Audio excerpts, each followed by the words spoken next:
राधा जी का जन्म कृष्ण के साथ सृष्टि में प्रेम भाव को मजबूत करने के लिए हुआ। कुछ लोग मानते हैं राधा एक भाव है जो कृष्ण के मार्ग पर चलने से मिलता है।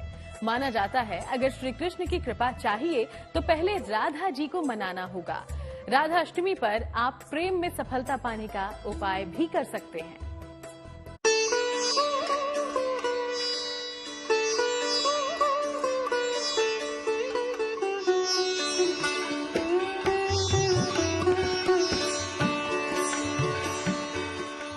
राधा और कृष्ण की प्रेम कहानी सदियों बाद भी लोगों के दिलो दिमाग में ताजा है।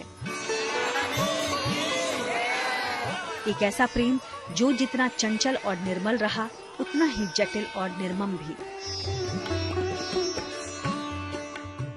सदियों से भले ही कृष्ण के साथ राधा का नाम लिया जाता रहा हो, लेकिन ये प्रेम कहानी अधूरी ही रही। इस अधूरी कहानी में फिर भी एक संपूर्णता है। शास्त्रों में श्री राधा कृष्ण की शाश्वत शक्ति स्वरूपा और प्राणों की अधिष्ठात्री देवी के रूप में वर्णित हैं। यानी राधा की पूजा के बिना श्री कृष्ण की पूजा अधूरी मानी गई है। पौराणिक जो कथा है उसके अनुसार एक बार राधा जी स्वर्ग से बाहर चली गई, तो उसके बाद भगवान श्री कृष्ण विरजा नामक एक उनकी सखी के साथ विहार करने लगे। जब ये राधा जी को पता चला तो बहुत नाराज हुई। यह देख सुदामा जी को बहुत गुस्सा आया, क्योंकि जब विरजा पर नाराज हुई राधा जी तो विरजा लज्जित होकर के नदी बनकर बहने लगी।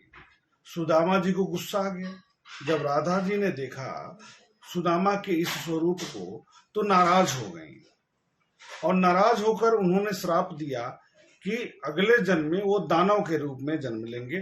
तो शंखचूड़ नामक दानव के रूप में उन्होंने जन्म लिया, जिनका वध भगवान शिव ने किया। उसके बाद सुदामा जी ने राधा जी को श्राप दिया कि आपको पुनः जन्म लेना पड़ेगा धरती पर, और भगवान श्री कृष्ण से वियोग होगा। राधा जी को जन्म लेना पड़ा।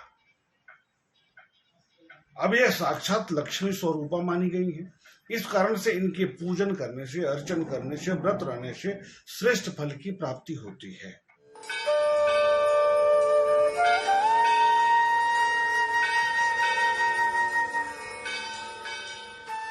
श्रीमद् देवी भागवत में वर्णित है, श्री राधा की पूजा न की जाए तो मनुष्य श्री कृष्ण की पूजा का अधिकारी नहीं हो सकता है। तो इस बार राधाष्टमी पर ज्योतिष के बताए आप भी कर सकते हैं ऐसे अचूक प्रयोग, जिनसे अगर आपके जीवन में प्रेम संबंधी बाधाएं हैं तो वो दूर हो सकती हैं।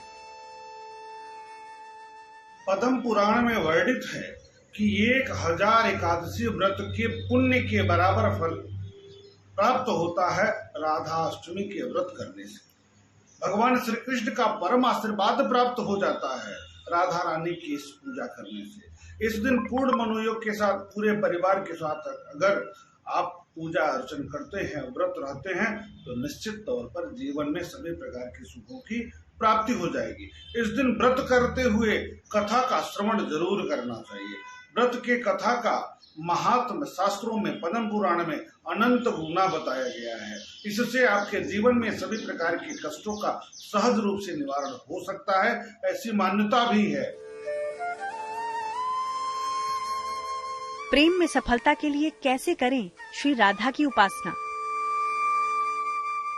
राधा कृष्ण की संयुक्त पूजा करें। कृष्ण जी को पीला और राधा जी को गुलाबी वस्त्र अर्पित करें। राधा वल्लभाय नमः का जाप करें। भगवान श्री कृष्ण और राधा रानी का अलौकिक प्रेम जग जाहिर है। आज भी लोग उनके पवित्र प्रेम की मिसाल देते हैं।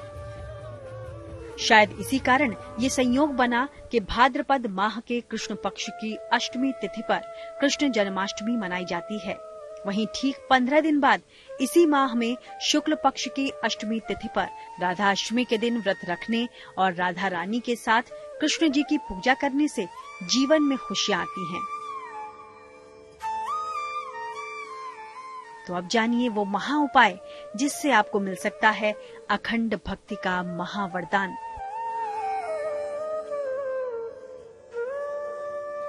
इस दिन व्रत करने से जिनके भी जीवन में दाम्पत्य जीवन में सुख शांति में अवरोध की स्थिति बनती है, किसी तरीके से जीवन साथी के साथ वियोग की स्थिति बनती है, जिसको आप प्रेम करते हैं उससे वियोग की स्थिति बनती है, तो इस व्रत को पूर्ण मनोयोग के साथ करने से उसमें विशेष लाभ हो सकता है, ऐसी मान्यता है शास्त्रों के अनुसार। अखंड भक्ति के लिए क्या उपाय करें?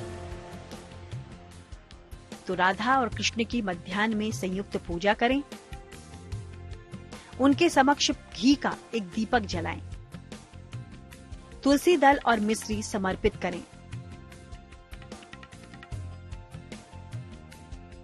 मेरी भव बाधा हरो राधा नागरी सोई, जातन की झाई परे शाम हरित दुति होई। इस दोहे का 108 बार जप करें। राधाष्टमी पर यह विशेष प्रयोग अगर आप करेंगे तो पाएंगे राधा रानी की असीम कृपा।